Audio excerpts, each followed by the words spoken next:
It's my very great pleasure this evening to introduce our special guest for the evening, which is Teresa Bulford-Cooper. I'd like to welcome you. Thank you, Teresa, for joining us this evening. Just in the way of an introduction, Teresa is a life coach, in particular for women over 50 and women and their daughters in particular. I saw on your site, which is a really interesting concept. I really like that. So Teresa has had a number of years experience as a life coach. She's also an author, and I'll tell you a little bit more about that later. I have her book in front of me and it's brilliant. And Teresa is particularly, if you're on LinkedIn, ladies, she's always got inspiring messages and things up on LinkedIn. She has her own website with a blog I was reading earlier on, which is really great. And what brought me to invite Teresa along this week was actually a post that she had on LinkedIn last week, and it was around happiness and basically looking at the whole concept of happiness, what it is, and some key things that we can do to sort of bring ourselves back when we're struggling with that, some coaching ideas and some things to actually look at and examine when we are struggling. So with that, I know Teresa, I'm going to hand over to Teresa because she's going to take it from here. So Teresa, over to you. Thank you. Thank you very much, Karen. And it's a great pleasure to be here with you ladies. Thank you very much for asking me. But I have to ask a question, what is actually happiness? What is happiness to you? Because it means different things to different people. So for a start, what does happiness actually mean? So studies say that it's the emotion of being happy. Just that, we're feeling happy. So that's the ballpark thing, is we're just feeling happy inside because we're happy. Okay, so to get real happiness though, happiness could be a quick fix. Something, if we do something to make us happy in that moment, that can be like a quick fix, which is different to being happy in our own self. In other words, contented, to have that deep, deep contentment within ourselves. That is where true happiness lives. So how do you get to being in that state? The key to this is confidence at the end of the day. And it's got two sides to it. One is practical. So what can you do about it? How can you get there? And the other one is mental. So what's going on inside your head? What's stopping you from reaching that deep contentment in both cases? So practically, what can you do about it? So practically, you could write yourself some lists, set yourself some goals. Look forward, always look forward, never look back. You can't change the past. You can only do something about your future. You can learn from your past to make your future better, but you can't change it. So think about what you want for your future happiness. What do you want to be doing in next month for a short goal, in maybe 5 months, maybe in 5 years? What do you want to be doing at these times? And who do you want to be doing it with? And then look at the steps that you need to be able to get there. Do an ecology test as well, because when you set yourself goals, you need to take into consideration, who is this going to affect besides me? And in what way will it affect those people? So for instance, if you're married and you decide to do something, I don't know, go traveling or something, how is that going to affect your partner or your husband? Are you going to leave them behind? Is it something you're going to do jointly? It's something you need to discuss. You need to take into consideration other people and how it will affect them. So mentally, what do I mean by mentally? What's going on inside your head? What are you telling yourself? What are you saying to yourself? So just take a second now and just go inside your head, and what is it that you say to yourself? If you're saying negative things like, oh, I can't do this and I can't do that, then guess what? You won't be able to, because your mind is the most powerful thing on this planet, basically. So what you tell your mind is what's going to happen. So you need to, what's the word? You need to condition your brain into feeling good and positive, and dispel those negative little voices that come in and yap away 24/7. And to be able to do that, you need to be able to recognize what you're thinking. Take those moments to think, oh, why did I think that? What am I thinking about? No, I'm going to change that negative thought into something positive. For instance, what I do with my clients, I say, when you go around the supermarket, have a listen to people, because Brits are great at this, as Jane will know. We're all very negative over here, or a lot of them are. Go around the supermarket and listen to what people are saying. And you'll hear them going, oh, it's raining again. I'm fed up with this rain. And how can you change it? Change it into something positive. Play a game and think, yes, but it's great for the ducks. It's making my garden grow. My vegetables are growing.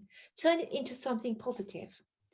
Having a positive attitude towards life will bring you happier thoughts, happier moments, happier times, and it will raise that feeling within you to happiness.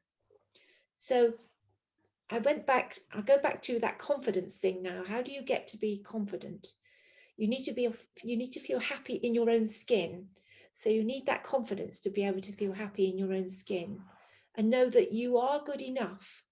Whatever you are what you are. No good trying to be somebody else. No good pretending to be something you're not.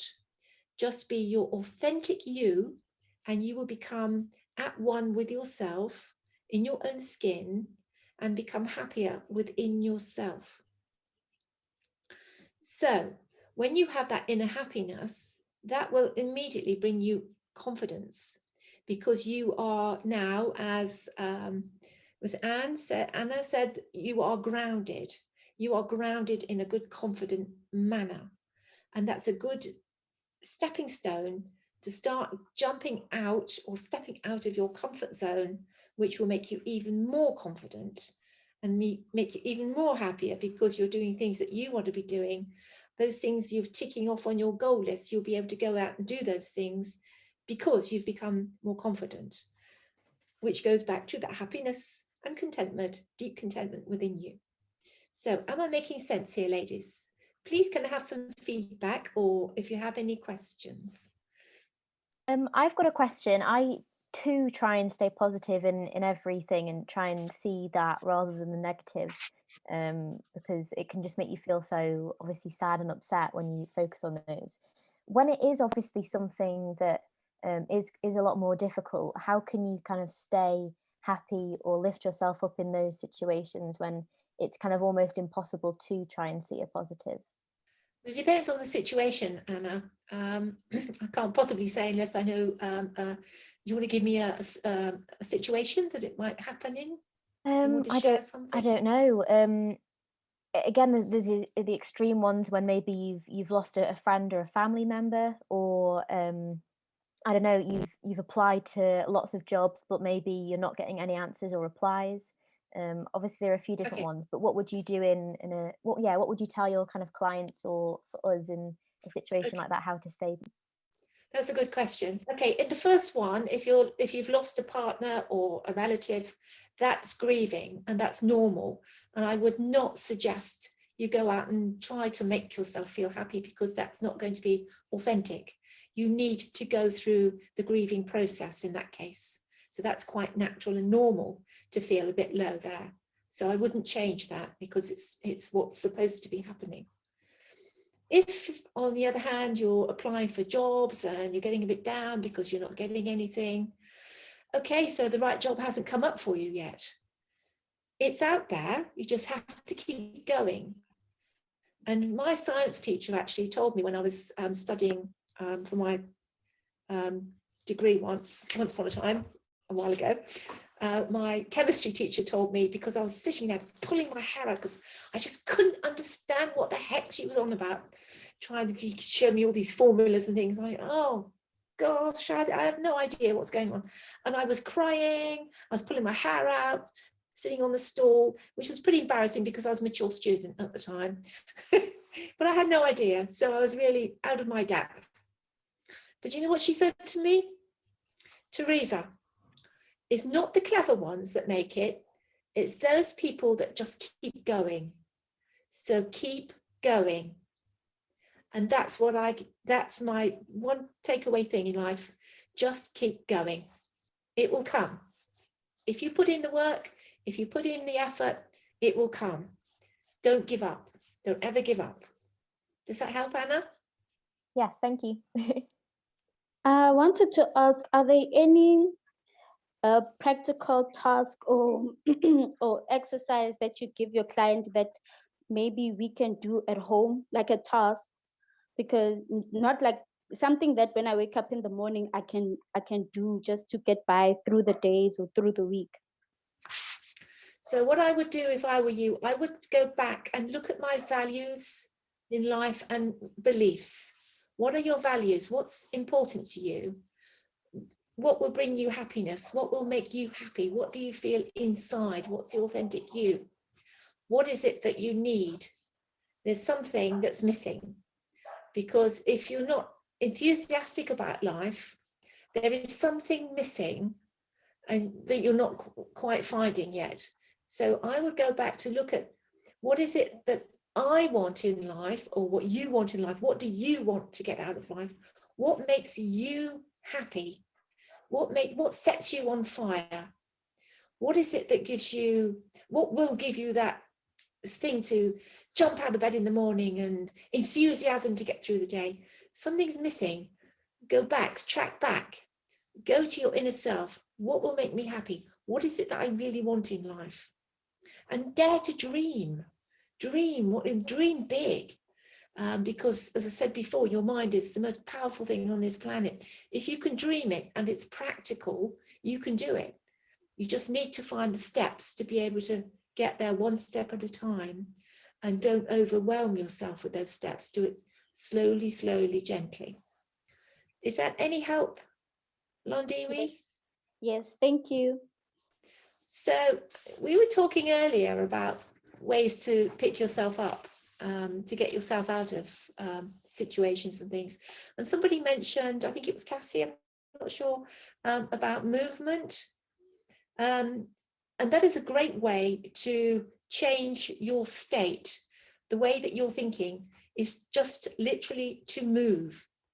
I used to work as a STEM ambassador, and I would go into schools and sit with the children and work with them doing our CVs and things. And they would say, oh, I'm not very good at anything. And I'd say, oh, okay, I can't do anything. I say, okay, so do you do a paper round? Well, yeah, okay, cool, put that down.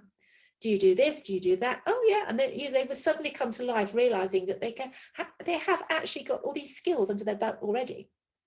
But then after about 20 minutes, which is about the time that people have to concentrate without going zoom, after about 20 minutes, their eyes would start to glaze because they would start to lose it a bit. So I'd go, clap my hands like this, right? Up we get, jump up, everybody up. And I get them all up. I go around the table. There'll be about 6 or 7, 8 of them. Round the table that way, right, off we go, and we go around the table. Right, stop, no, go back round the other way, and they'd all look at me as if I've gone bonkers, which I probably am, but there we are. And then we get back to the beginning and say, right, okay, how are you feeling now? Oh, yeah, good, okay, good, sit down, right, and then we carry on. We literally changed their state by just moving. And that's a great way to literally change your mood, is to change your state, is just to move, literally just get up, have a walk around, go get a cup of tea and sit back down again. If it's just, it's just that simple. Just move, and you will find that will make, that will lift you, give you a big lift. Exploring the triggers of happiness as well. What is it that makes you feel happy or unhappy? Just try and relate to those triggers that you have. What can you do about them? How can you change them? So if you've got something that's dragging you down, what is it? What is it? Let's just dissect this. What's happening? What happened just now to make me feel that way? And what can I do about that? As we all plow through life going, oh yeah, you don't actually stop to think, what just happened to make me feel that way? And it can go both ways. What just happened to make me feel so really happy? How can I hang on to that? You know, and you know, you see these boys, they're tennis guys and doing the fist pump, you know, when they win something. Yes, you know, do a few of those because that's an anchor. So when you're feeling good about something, yes, or squeeze your fingers together. Yes, and the more you do that, the more you set that anchor, and then when you do really need it, you can just do that and bang, it'll send you feelings of happiness coming through. And you need to practice that, by the way. It's good that you're starting to recognize that path so that you can put the brakes on and go, hold on, hang on here a minute, what's going on? Now, it's like that wall. Okay, I'm banging my head on that wall, or I'm running around that mountain, but nothing is changing. Okay, so what do I need to change? I need to change something because what I'm doing isn't working. I need to do something to change. What is it that I need to do to change? What's going to make that difference? And that's when you need to sit down with a paper and pencil and figure it out, or get yourself a good coach and go through it with them, because sometimes it's difficult to see, to find that doorway on your own. It really is. But you know, being happy shouldn't be looked at as a luxury thing. It's essential, absolutely essential for your well-being and your mental health, as Jane has already found out. But knowing how to reach it, it's not always clear cut, as we know. And sometimes, you know, you have to have a little help.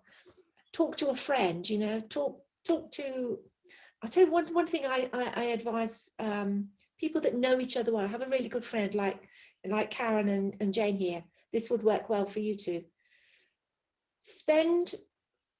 Arrange a meeting. Okay, so you arrange a meeting with your friend and you say, right, we've got 10 minutes.